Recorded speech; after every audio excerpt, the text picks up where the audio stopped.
In 1960, the West African nation of Upper Volta declared independence from France.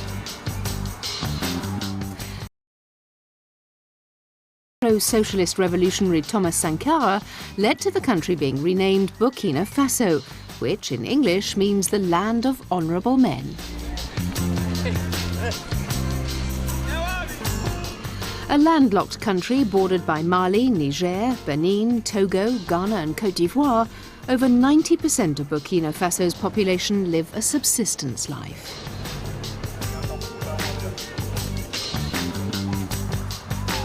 Although the nation has never won an Olympic medal, sport plays a big part in Burkinabe society, and one of the most popular sports in the land is rooted in the country's colonial past.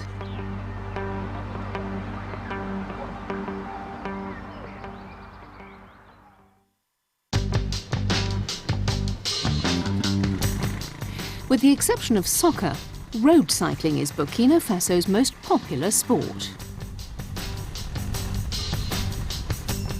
The influence of Le Grand Boucle is so popular in this corner of Africa that every August the country hosts its own multi-day race, the Tour de Faso.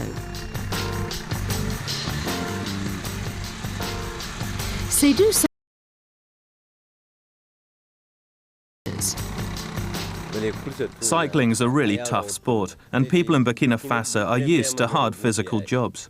Nearly everyone here has a bike, so cycling is part of most people's lives, and it's something people love to do. Of course, other sports such as football and boxing are popular, but I don't think any have the same history as cycling. Most people grew up watching the big European races on TV, and now it's firmly part of our culture. Seydou began racing in 1992 and holds the record for most stage wins in the Tour de Faso, now one of Africa's top cycling events. Despite the fact that he's nearing retirement from the sport, last year, at the age of 38, he won the national championship. I felt my team win the overall yellow jersey in the Tour de Faso twice, and that makes me very proud. And it was only possible thanks to God. I didn't think that I would be able to win the national title last year, but when I did, I felt revitalized. Cycling's been good to me, and the sport really is my whole life. And hopefully, I'll be able to continue for a bit longer.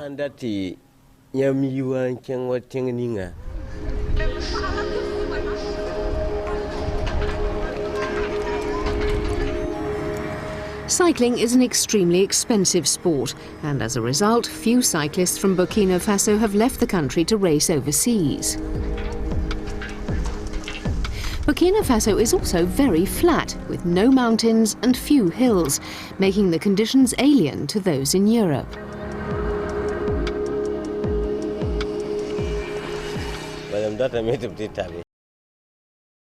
Faso would have to ride in Europe for about 3 years before thinking about becoming professional.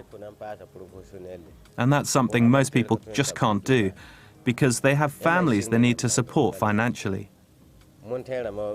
The hills and mountains in Europe are a big problem too. I think it would be impossible for a rider to participate in the Tour de France, for example, if they've only ridden in Burkina Faso.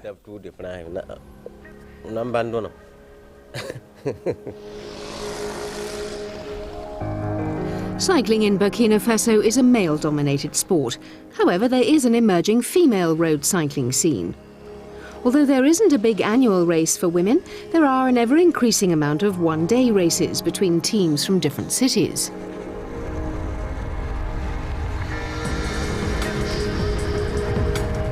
Awa and Asita Zaundi are sisters competing in Ouagadougou's top women's team.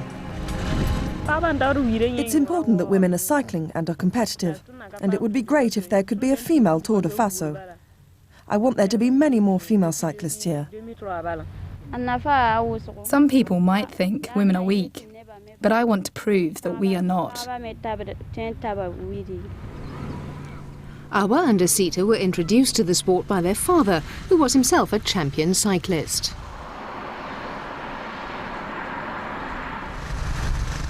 Both are hugely passionate about wanting to cycle at a higher level.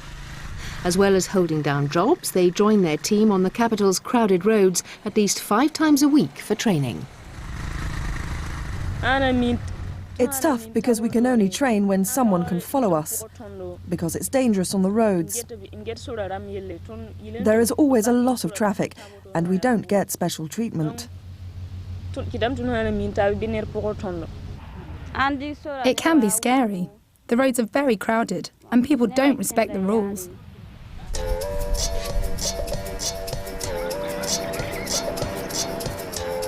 Cycling is now firmly established as a crucial part of Burkina Faso's culture and is a sport loved by people throughout the country. Awa and Asita are hoping to help promote a higher level of professionalism in the sport as they continue to train for what they hope will be a career that sees them compete with the best in the world.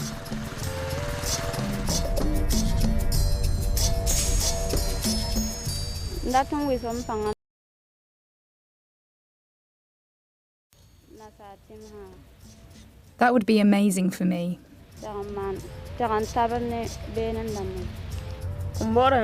I want to race in other countries and explain how much people from Burkina Faso love cycling.